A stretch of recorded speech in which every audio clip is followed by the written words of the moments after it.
बाबर को फॉलो करोगे तो इंडिविजुअल रन्स ही आएंगे, ट्रॉफीज नहीं आएंगी। सुखबीर बाजवा साहिब का ये कमेंट मेरी वीडियो के नीचे आया है, जिसमें मैंने बोला कि मोस्ट 50+ रन्स जो बाबर आजम ने बनाए हैं, जो रिकॉर्ड मैंने शेयर किया था वीडियो बनाकर, उसके नीचे कोई सुखबीर बाजवा साहिब है, उन्होंने कमेंट डाला है, एक नहीं 2 कमेंट डाले हैं, जिसमें उन्होंने सबसे पहले ये वाली बात बोली है। उन्होंने कहा है कि भाई साहब अगर बाबर आजम को आप लोग फॉलो करेंगे तो बाबर आजम के इंडिविजुअल रन्स ही आएंगे, इंडिविजुअल ही आएंगे, आपको कोई ट्रॉफी नहीं मिल पाएगी। ये जनाब उनकी सोच है बाजवा साहिब की, और उन्होंने ये वाली बात की है। इसके अलावा भी उन्होंने दूसरा कमेंट डाला है, उस पर भी हम लोग डिटेल से बात करेंगे और आप लोगों को ये बताएंगे कि भाई साहब इंडिविजुअल रन्स जो हैं वो जो बाबर आजम के आए हैं, वो इंडिविजुअल रन्स जिन खिलाड़ियों ने नहीं बनाए हैं ना, जिन्होंने अपने लिए नहीं बनाए हैं, इंडिविजुअल सा मतलब यही है ना कि वो अपने रन्स करता है बाबर आजम। तो भाई साहब जो जिन्होंने अपने रन्स आज तक नहीं किए ना, उन्होंने जितनी ट्रॉफीज विन कर ली हैं वो भी मैं आपको बताऊंगा। वीडियो को लाइक करने के साथ साथ आप लोग चैनल को भी सब्सक्राइब लाजमी से कर दीजिए। देखें, सबसे पहले हम बात यहां से स्टार्ट करते हैं कि सुखबीर साहिब ने यह फरमाया है, उन्होंने कमेंट डाला है, उन्होंने कहा है कि भाई साहब इंडिविजुअल रन्स ही आएंगे, आप लोग ट्रॉफीज कभी भी विन नहीं कर पाएंगे। मैं बहुत सारे लोग यहां पर नाराज होंगे कि मैं विराट कोहली का नाम क्यों ले रहा हूं। विराट कोहली, रोहित शर्मा, इन 2 बंदों के हम नाम ले लेते हैं क्योंकि सबसे ज्यादा लोगों की नजर इन्हीं दोनों पर ही होती है।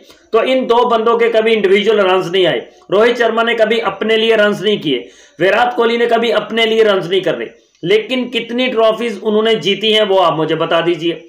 कितनी ट्रॉफीज उन्होंने विन की हैं वो जरा आप मुझे बता दीजिए। 2013 के बाद से लेकर अब तक वो ट्रॉफीज जीतने की लगन में, आईसीसी की ट्रॉफी जीतने की लगन में लगे हुए हैं। 11-12 साल हो चुके हैं। 2012 में वो जीती थी, वर्ल्ड कप जीता था 2011 वाला। उसके बाद 2013 में I think champions trophy win की थी। उसके बाद भाई साहब आज तक इंडिया को भी कोई बड़ी ट्रॉफी विन करने का मौका मिला नहीं है। कोई मतलब मौके इतने आए हैं कि जीत वो पाए नहीं है। फिर वो कहां गई वो उन बंदों की सोच जो ये कहते हैं कि बाबर आजम के इंडिविजुअल रन्स आते हैं। विराट कोहली ने हर मैच में परफॉर्म किया, विराट कोहली के साथ साथ फाफ डू प्लेसी ने परफॉर्म किया, एबी डिविलियर्स ने परफॉर्म किया। आज तक आईपीएल में कोई एक ट्रॉफी नहीं वो जीत पाए हैं, आईपीएल में कोई ट्रॉफी वो नहीं जीत पाए।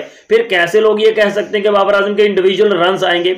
सुखबीर साहब की थोड़ी सी ना उनकी टून सेट करने वाली हुई है, उनकी ना थोड़ी सी टून खराब है, जिसकी वजह से उन्होंने ये वाली बात की है। अगला कमेंट उनका सुन ले जनाब। अगले कमेंट में उन्होंने कहा है कि बाबर आजम एक सेल्फिश खिलाड़ी है, वो ओडीआईज में नंबर 3 पर आता है और ऐसे मौके पर आता है कि जहां पर उसको रन्स काफी ज्यादा बनाने का मौका मिल जाता है।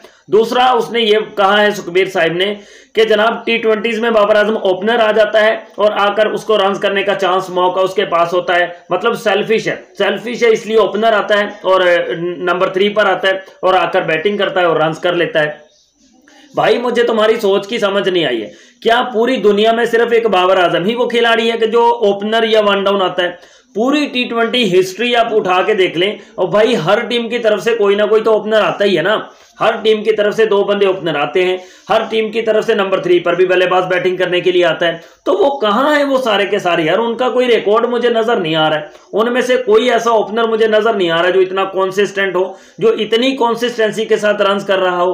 कोई नंबर 3 का बल्लेबाज भी मुझे ऐसा नजर नहीं आता है कि जो इतनी कॉन्सिस्टेंसी के साथ बैटिंग कर रहा हो कि उसने 6-7 T20 इनिंग्स कंसेक्टिव नंबर 3 पर बल्लेबाजी की हो और कंसेक्टिव उसने नंबर 3 पर आकर 7 बार 50+ रन्स कर दिए हो। T20 इंटरनेशनल्स की बात हो रही है भाई साहब। इंटरनेशनल्स में जब न्यूजीलैंड के खिलाफ 3 50+ रन्स कंसेक्टिव बाबर आजम ने किए थे ना पहले 3 मैचों में, तो वो बाबर आजम के 6 हो चुके थे, क्योंकि उससे पहले जब बाबर आजम को नंबर 3 पर बैटिंग करने का मौका मिला था T20s में, तब भी बाबर आजम के बल्ले से 50 आई थी। आखिर के 2 मैचेस मिस हुए, तो 6-7 कंसेक्टिव मैचेस में 50+ नंबर 3 पर कोई है, कोई माइकल आलमो मुझे दिखा दो जिसने इंटरनेशनल क्रिकेट में यह कारनामा सर अंजाम दिया हो। तो फिर कैसे वो इंडिविजुअल रन्स होते हैं? कैसे बाबर आजम सेल्फिश खिलाड़ी हो सकता है? मुझे तो उनकी सोच की समझ नहीं आती है। जो ऐसे, ये सुखबीर अकेला बंदा नहीं है कि जो ऐसी सोच रखता है। ऐसी सोच रखने वाले हजारों लोग और भी हैं जो यही वाली सोच रखते हैं कि बाबर आजम सेल्फिश खिलाड़ी है, बाबर आजम अपने लिए रन्स करता है। भाई पहुंच गई है ना उनकी वो प्लेऑफ्स में, पेशावर ज़ल्मी पहुंचा दी है ना उस बंदे ने। और किसने मुसलसल परफॉर्म किया है इनकी पेशावर की तरफ से? किस बंदे ने मुसलसल रन्स करके दिए हैं मुझे बता दो।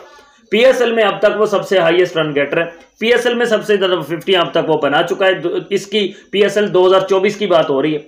सबसे ज्यादा स्ट्राइक रेट के साथ वो बल्लेबाजी कर रहा है, सबसे ज्यादा एवरेज उस बंदे की है। तो कैसे वो सेल्फिश हुआ ना भाई? मुझे तो समझ नहीं आती कि वो कैसे सेल्फिश हो गया भाई। वो सेल्फिश होता तो उसकी टीम तो हार कर घर जा चुकी होती ना, क्योंकि वो तो अपने लिए करता है रन्स। फिर पेशावर ज़ल्मी कैसे प्लेऑफ में पहुंच गई है?